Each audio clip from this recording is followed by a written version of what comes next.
petek zjutraj sem ob 7 štartal tukaj od Idrije proti Logatcu, ker je bil začetek poletja, junij.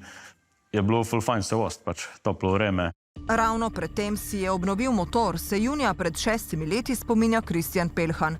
Cesto je poznal zelo dobro, na enem od mnogih ovinkov pa mu je zdrsnilo. In sem zletel v Grmovje in pač tam sem se poškodoval kolk hrbtenjača. Malo prehitro sem se v bistvu ustavil in pol, če se telo prehitro ustavil, so sile večje.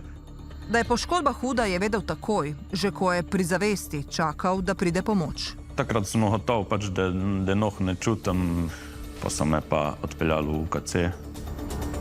Telo je v šoku, nič te ne boli, na sreča. Telo se je sestavljalo skoraj 3 leta, pravi. Energija se je vračala postopno, pri tem mu je pomagal šport. Najprej badminton, potem smučanje, zdaj je ljubezen našel v vožnji z Bobom.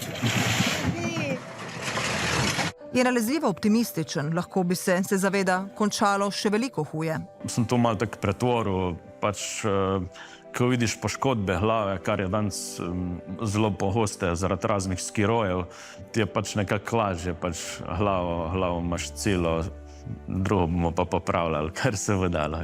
Po poškodbi je zaključil študij strojništva in tisto, kar mu je včasih predstavljalo hobi, pretvoril v posel. V delavnici zraven hiše s strastjo predeluje kaj drugega kot motorje.